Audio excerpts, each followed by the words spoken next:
Hello, everybody. We are recording, and this welcome to our next voice talk. Today we are moving to a slightly different area, a very exciting area with Claire French, who's going to tell us about performance practices as a laboratory for shaping language ideologies. So, as we can already see, Claire works on language ideologies, but also performance studies and dramaturgy and sociolinguistics and all kinds of other things. But I've always found Claire very inspiring because of all the different things that she manages to combine. So Claire is a playwright.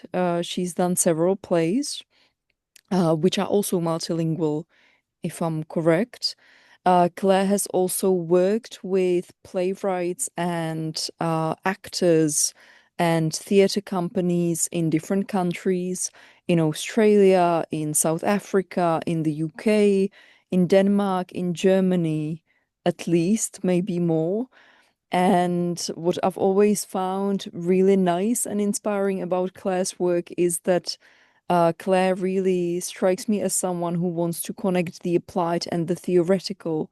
So there's always this question of how do the people I analyze and work with actually benefit from all of this? So how do we do how do we approach different voices being represented in dramaturgy? And in a way that's societally responsible and ethical. Yes, is that correct? My impression of your work. I don't know how an impression can be correct, but it Oh, certainly aligns with my aspects of my impression. and oh yes, and I should also say, Claire is currently based at Aarhus University in Denmark, but Claire has been at various institutions and is still affiliated with different institutions in at least three countries, so Denmark, the UK, and South Africa. Um, And currently, Claire is doing a project which is funded by ERC. And no, oh no, Mari oh, Skłodowska. okay, but you just have so many funded projects that it's difficult to keep track of. Yes, and we have a link to Claire's website on the center, and I recommend checking it out because it's visually very. Mm, check it out, and you'll see. But now I'll stop talking so that Claire can tell us about her work. Thank you, Misha. That was very entertaining. This presentation conceptualizes performance practices, as you can see, as a laboratory for not just looking at how language ideologies are how they shape interaction, but how they might be shaped in interaction as well.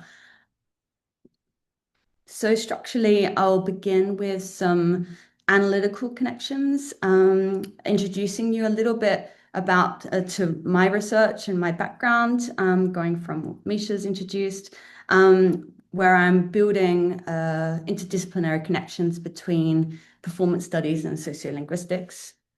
And then I'll cover the methodology and theory towards reshaping language ideologies through performance methodologies.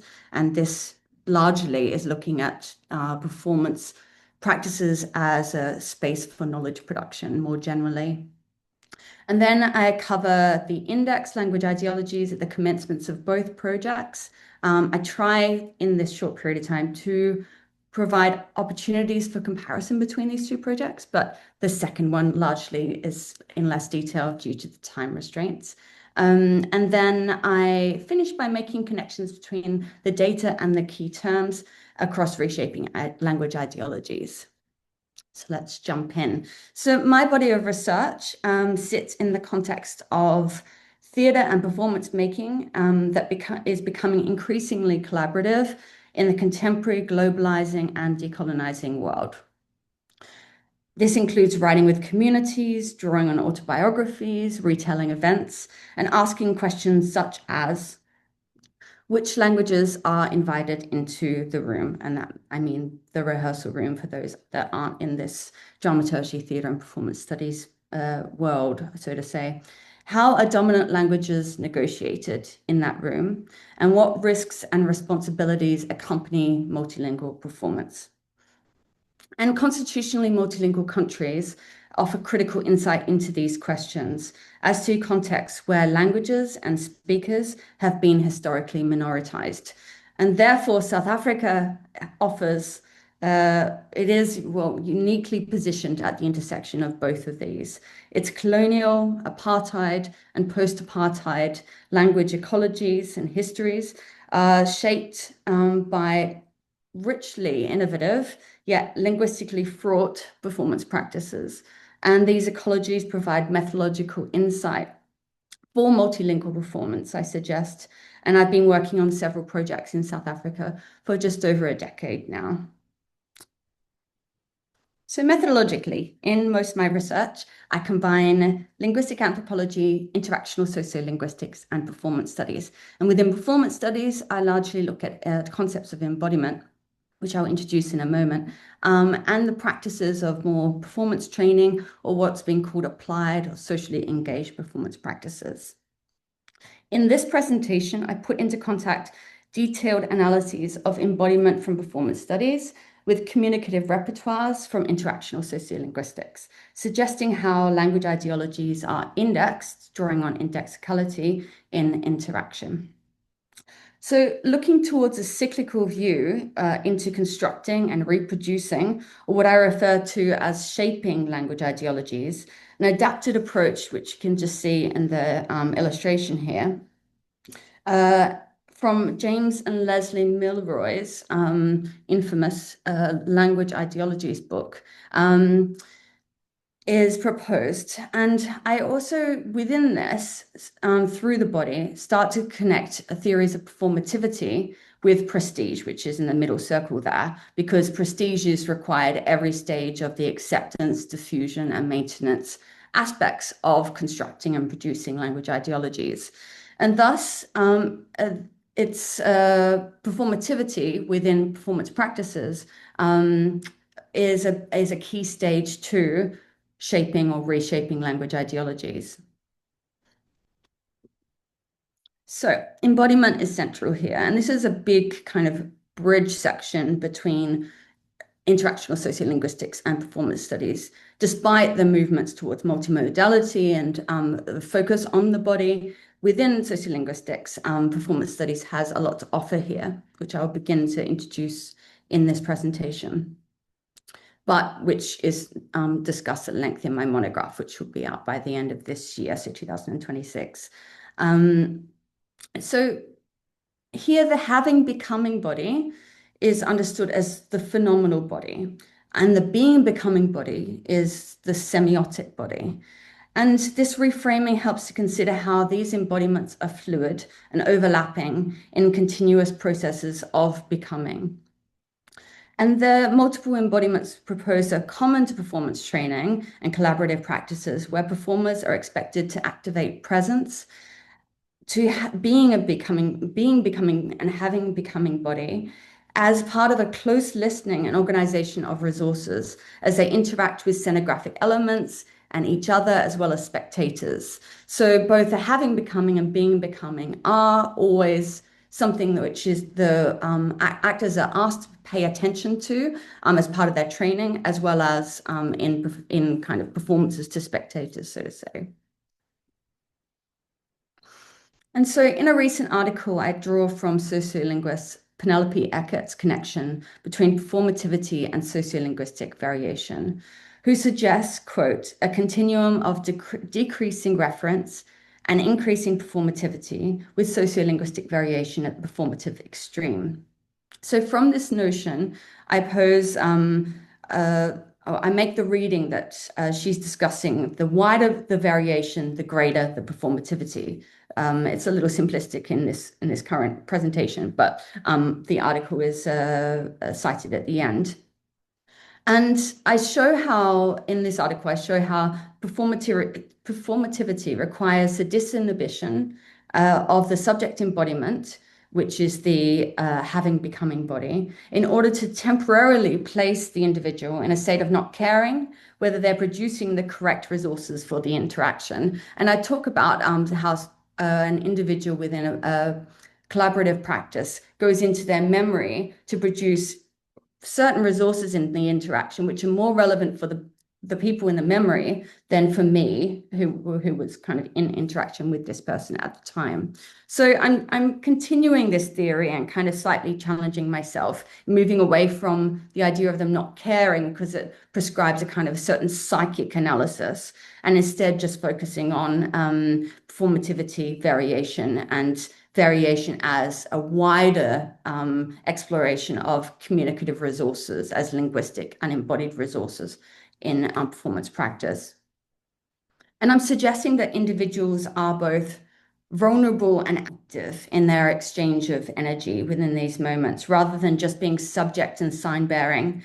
And the intensity of embodiments and several other elements by which performance practices are framed brings about the event of performativity, which may be seen as seen kind of from the outside as variation, but also as a wider exploration and organization of one's communicative repertoire.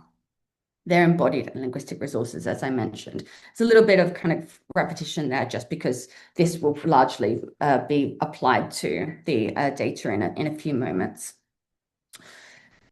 So in this event, the performer may be conferred prestige, and this is where prestige, coming back to the previous image and thinking about how language ideologies are shaped, comes into the idea of performativity.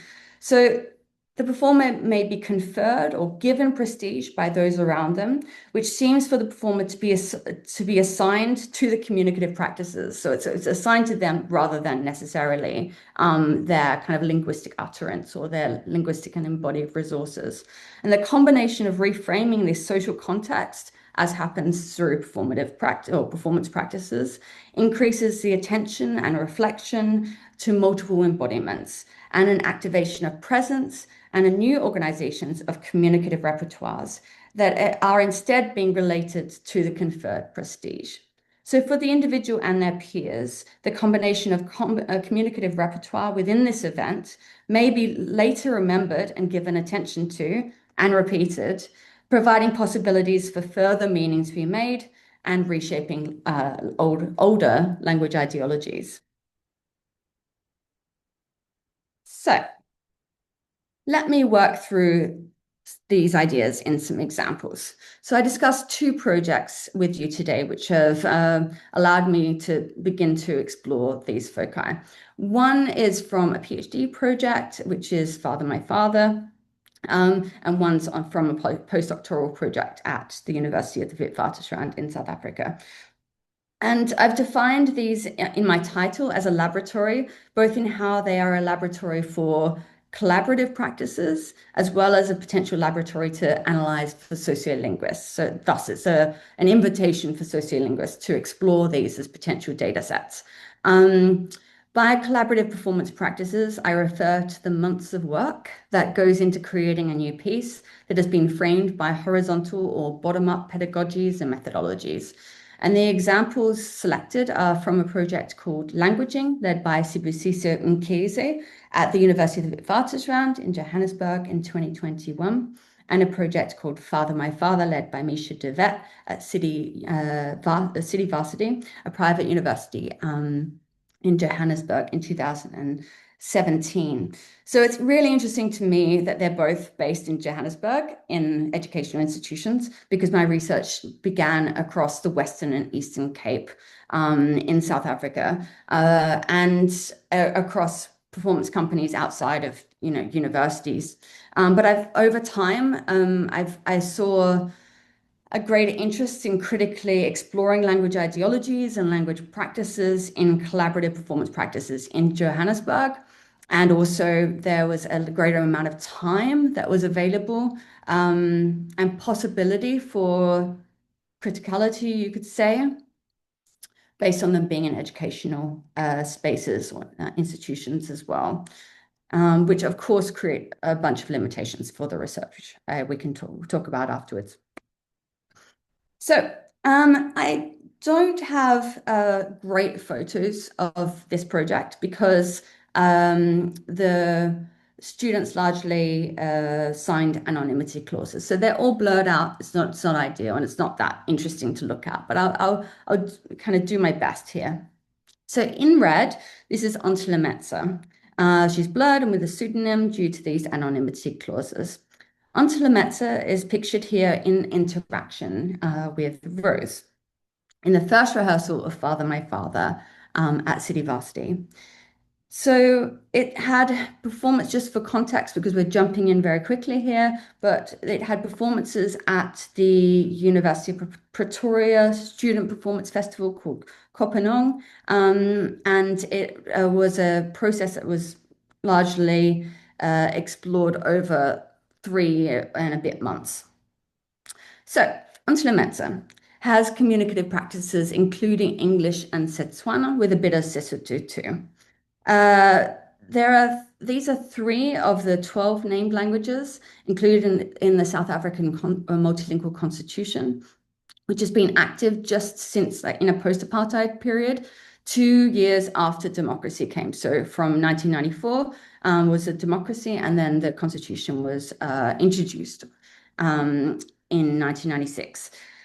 So such a constitution came after 300 years of British and Dutch colonization and apartheid, all which constructed and reproduced standard language ideologies connecting racialized people with low prestige, and with languages tied to various uses in private domains, and on a linguistic hierarchy is largely inferior to European varieties.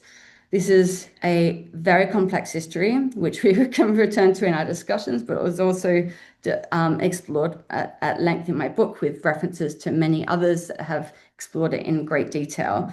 But for now, what's important is how Setswana has a relatively recent role in the multilingual constitution that is far from being really practiced in schools or other educational and public institutions. City Varsity being an English-only university, and WITS that I'll also discuss, also kind of being an English-only university. And I'm using that term to discuss universities that have largely taught in English, assigned all of their assessments in English, and allow for discussion to largely be in English as well within the classroom. But that doesn't mean that they're necessarily English only outside of the classroom structures in social dimensions. It's quite the opposite. So this simple transcription, this is not always methodologically the way I approach transcription. This is more something that's palatable to theatre and performance practitioners, because I haven't used transcription notation systems here, but it's useful for mainly just seeing kind of what is said rather than how it's said. And it's happened just after De Wet has introduced an invitation for students to translate both a piece of text at the beginning of the script, which she's just discussed, and also their own monologues. And she's asked them to translate them into any languages that they would like. These can be kind of home languages, which they refer to as a kind of a general banner for Indigenous or racialized Black languages. She's providing an opportunity now for students to largely come back and speak to her about this as part of a group conversation. So bringing us to this moment when Ontlemetsa stands and walks over to Rose, who reads the opening monologue in front of the class, in front of the class slowly aloud. Ontlemetsa's embodied relationship to Rose's body is key within the interaction. She builds both warmth and intimacy as she challenges De Wet's invitation for translation.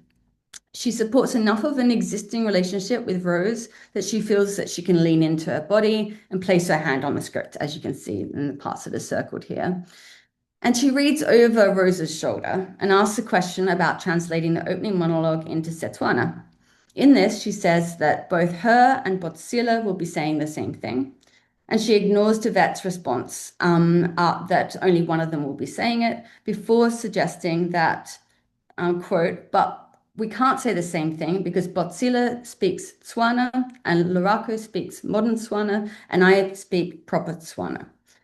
At the same time, she gestures towards the individuals that she refers to and flicks her hand out in proper Setswana or proper Tswana before smiling.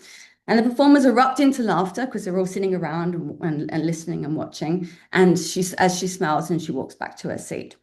So very simple example to give us a sense of how Angela Metzer indexes her standard language ideologies at the beginning of the process, so that we can go in a moment into how these might be reshaped in performance practices. So she refuses to translate the opening monologue and signals standard language ideologies that are defined as socially shared beliefs that attach varieties to high function and low variation, as well as ascribe social groups to prestige.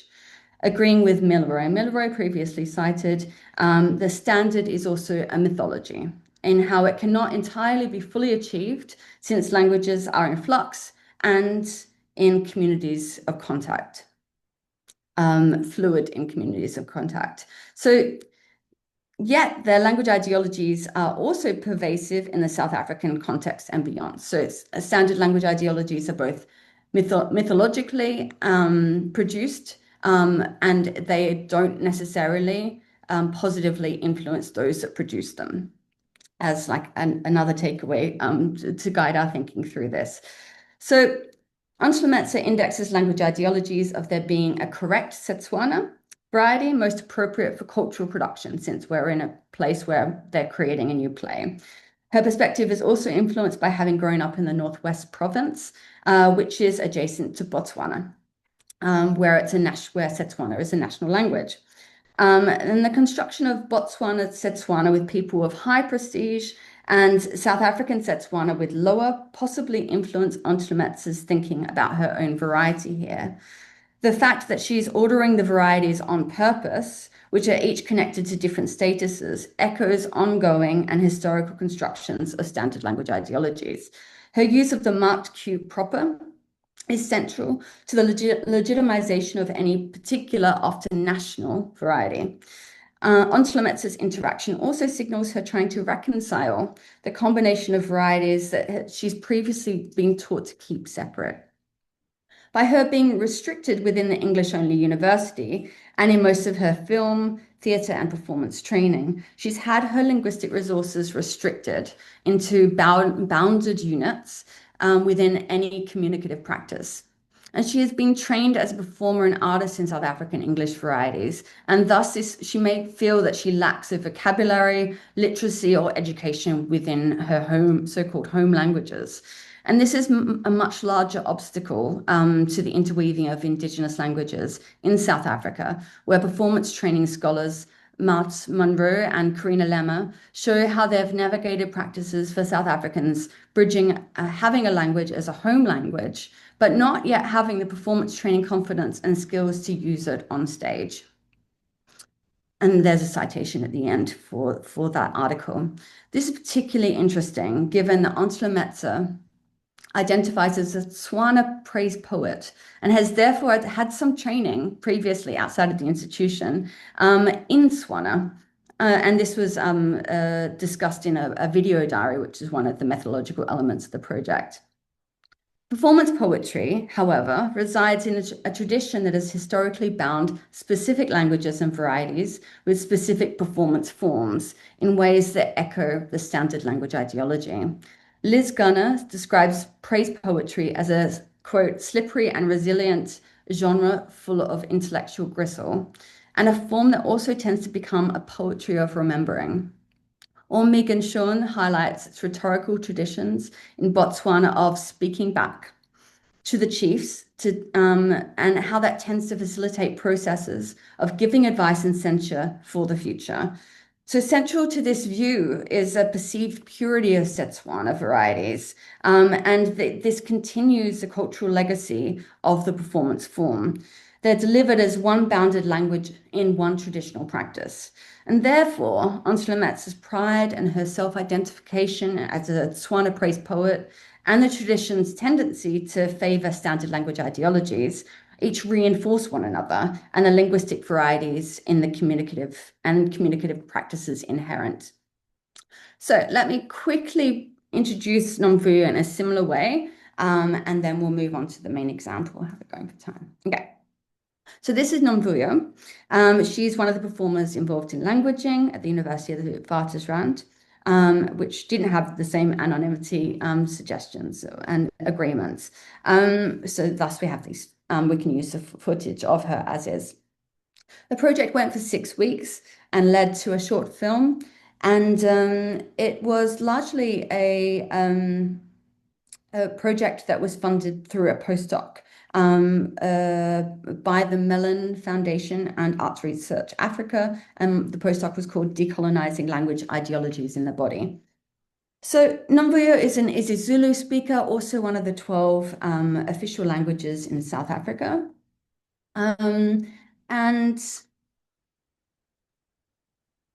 this is also another simple transcription, but I won't go into it in any detail. But basically, she suggests that, and it's in the first rehearsal, she suggests that she hasn't had any opportunities for speaking isiZulu in any of her classes, and that she looks to be able to perform in her indigenous language, but also that she feels that English is the most correct for performance, thus indexing standard language ideologies of English as being certainly high prestige English as being the most correct varieties for performance in South Africa. So let's keep moving. I want to introduce viewpoints. So viewpoints is a compositional approach to improvisation that I think is interesting methodologically within voice studies and sociolinguistics and their overlaps. And so each of these performers that I've just introduced participated in a viewpoint session in their rehearsals. And for Enflametse, it was the 4th week, and for Nomvuyo, it was the 5th and 6th weeks. And I want to introduce this because of how their participation may have reshaped their initially indexed language ideologies that I've just briefly introduced to you. So viewpoints could be described as a kind of improvisational framework to guide performers to present to multiple elements, their bodies around them, a way that they're drawing on gesture or on rhythm, on vocalized sounds. And choreographer Mary Overley introduces these frameworks as compositional approaches or tools that performers can learn and draw from to explore space, shape, time, emotion, and movement, or movement and story, which she suggests as the stems with a double S at the beginning. And these are both explored individually and in collaboration. Both Devat and Mkhize facilitated viewpoints with performers towards both ensemble building and listening more closely to themselves. So they both had an opportunity for listening to themselves and listening to others. And by others, I mean peers. So for Devat, the first viewpoint session, or the main viewpoint session that I'll discuss, went for 40 minutes and included her asking students to begin by standing in one place. This scene is very familiar for many performance practitioners, focusing on the balance of their body and focusing inwards, which I'm just going to play a little bit of to give you a sense now. Make it very small and slowly let it build.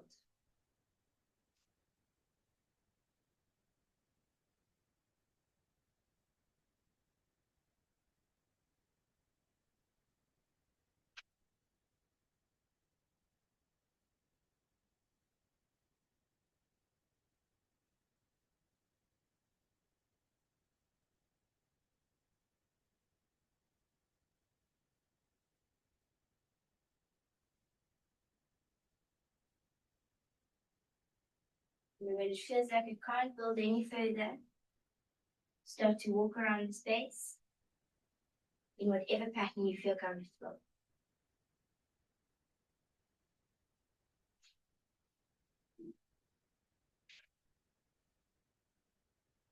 Okay, so just before she asked them to stand in one place and then she guided them to begin walking around in the room, she introduces this idea of dual focus, which is both inward and outward looking. And it eventually aims to support performers' multiple embodiments. the having, becoming, being, becoming bodies. And within such a focus, students were expected to generate an energy in their presence to their own bodies and those around them. Energy as presence is theorized by several actor trainers, and I define presence as a generation and transfer of energy.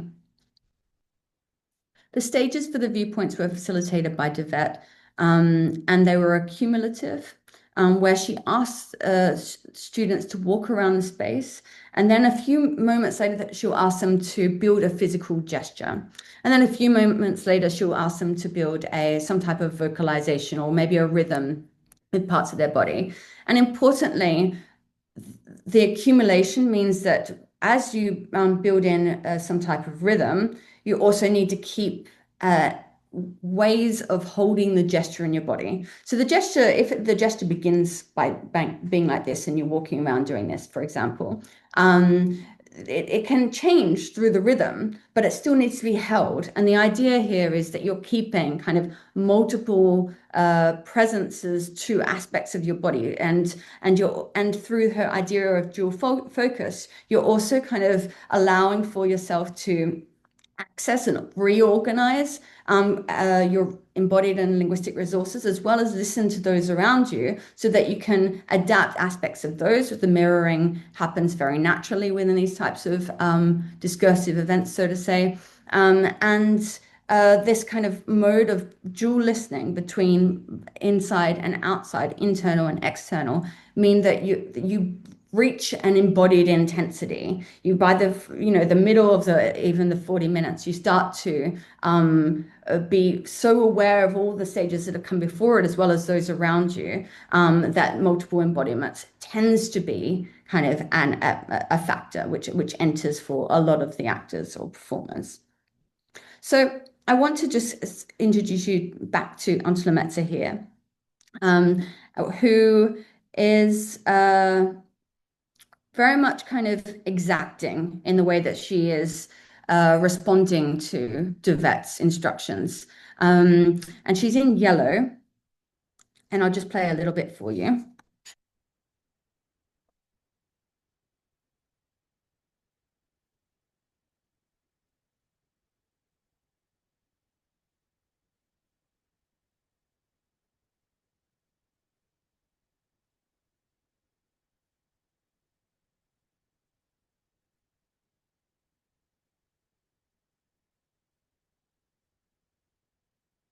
So just in the way that she's placing one foot in front of the other, and as kind of an indicator, because I obviously can't show you a lot of this video, we just don't have the time, of her embodiment and selections of resources here, we can see that she's favoring the being, becoming, or semiotic body, in that she's more rigidly thinking about how she's carrying forward a particular movement. And an indication of that is also that her gaze is down. And not just kind of, she doesn't just look down, but her eyes are focusing more inward towards her own body. And that's not always the case for a kind of a semiotic body or being, becoming body, but it starts to give you a little bit of a sense of where she started.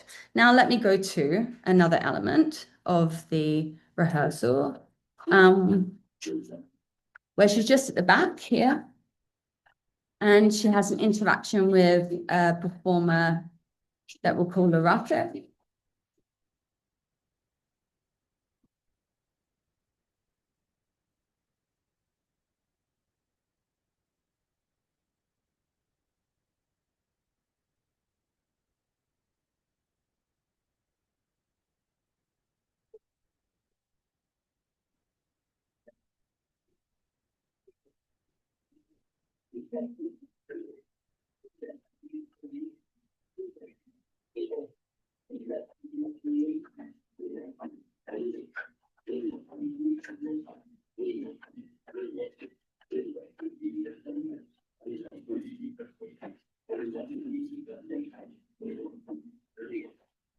Okay, so let me just see if I can stay on there without going to the next one.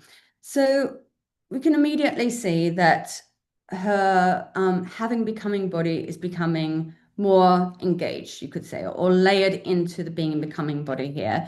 Loraco's gestural feature, which Lorenzo Mondada describes as this like a central modality used to signal to another interlocutor to take the next turn.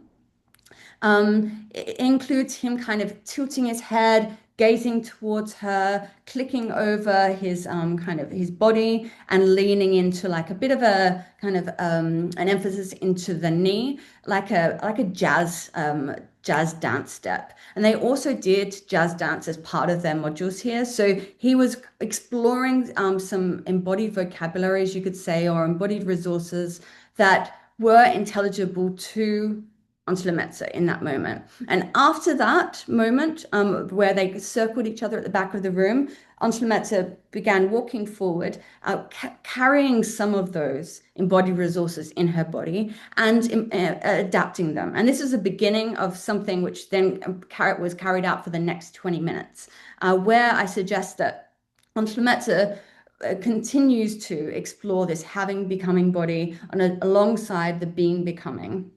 And to go back to this idea of taking a turn, she's simultaneously taking a turn with him rather than necessarily, because of the nature of how interaction works, taking the turn after him. And so the energy here is really almost tangible as she gazes across each of her shoulders at her peers and looks over her shoulders to people past her to click and lean in and smile at them, and mirrors aspects of Loraco's gestural feature while making it her own. And the imitation is part of an external focus, while her adaptation is part of the internal focus, indexing multiple embodiments. And this moment often then characterized Onslaumetsa's participation in these next 20 minutes, which is where she produced performativity.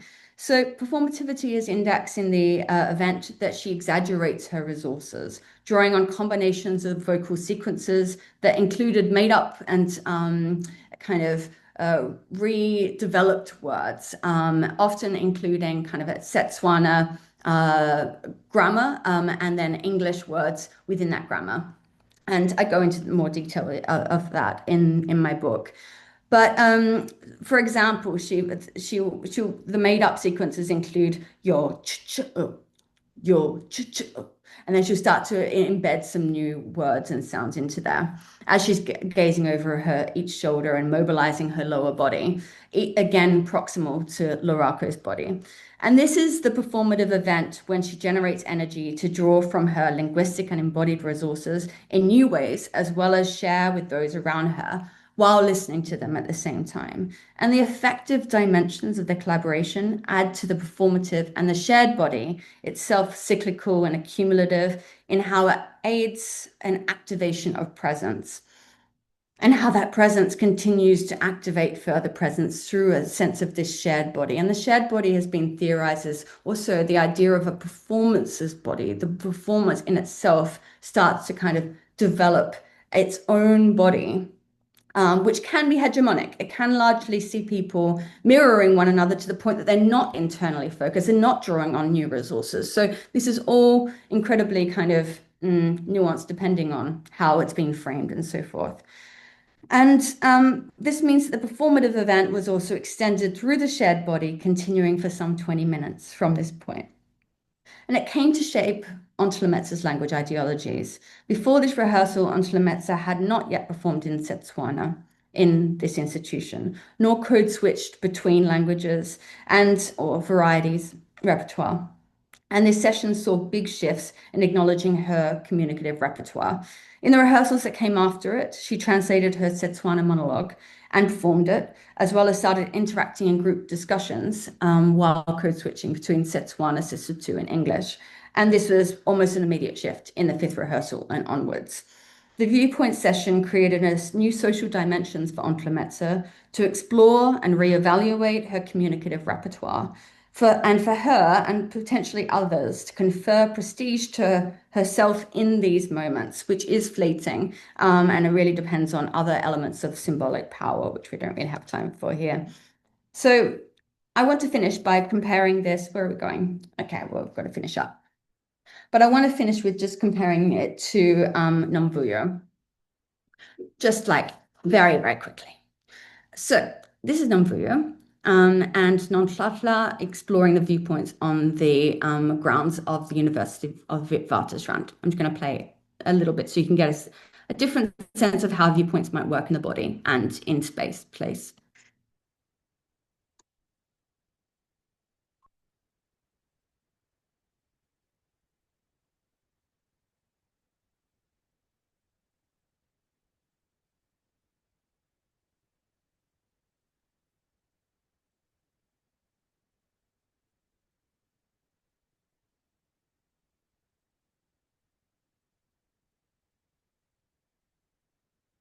Okay.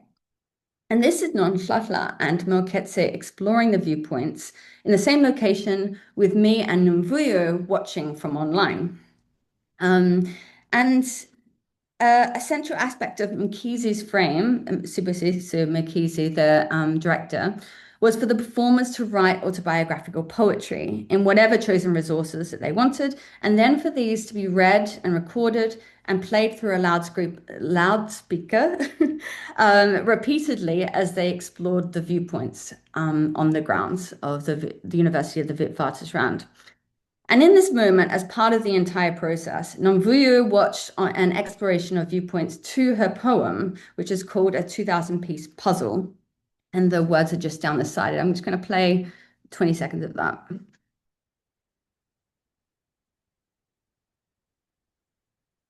Umphelekanelo, ibhubhi likayise, uvuyo oluhle lwabo bobabili, inkanyezi eqhakazisa konke efumbathiswa kona, inkanyambe mamatheka iqhobozele uma icabanga ikusasa elizokhanya yize ubumnyama kuyisinkwa sayo semihla ngemihla.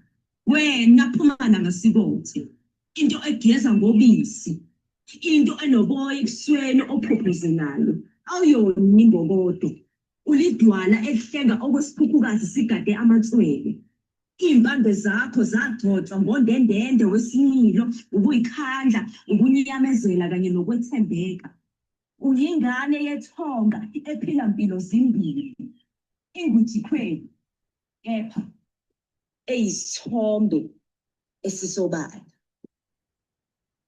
So, the multiple embodiments that are mobilized by the actors Ontlemetsa and Numvuyo and then Nonhlatla and Moketse are similar across both examples. But a key difference here is how the shared body manifests differently because of how Numvuyo is outside of the second example, which is why I provided that here. So Nonhlatla and Moketse, both who do not understand isiZulu, are responding through the viewpoints and Nomvuyo's poem about herself in isiZulu. And they move in close proximity here and collide with a movement sequence that shifts their initial shape and gesture and space, increasing tension and indexing performativity. And in this performative event, they listen to one another and themselves, and there's an additional layer of listening to the poem.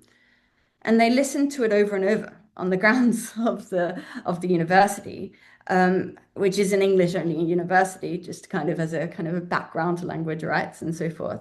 And their previously discussed translations of the poems together, because there was also kind of a language ideological consciousness-raising element to the project as well.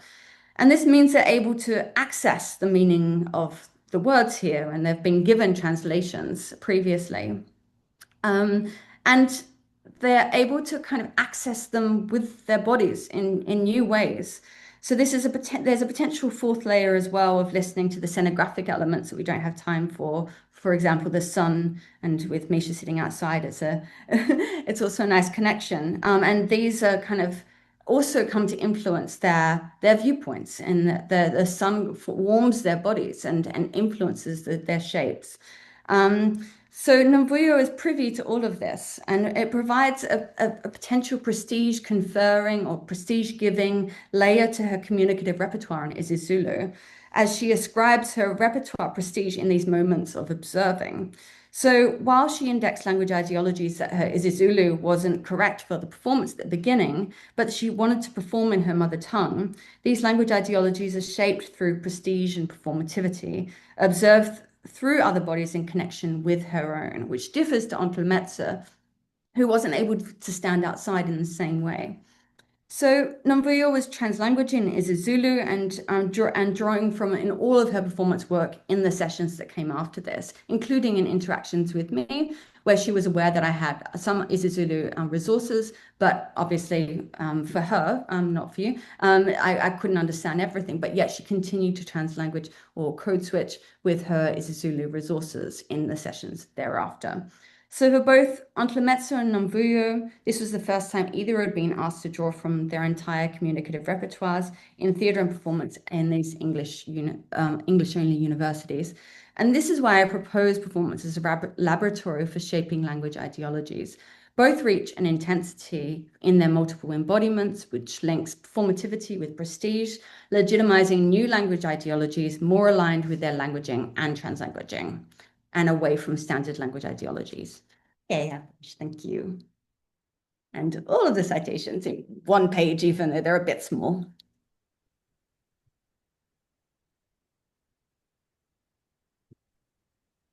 Thank you.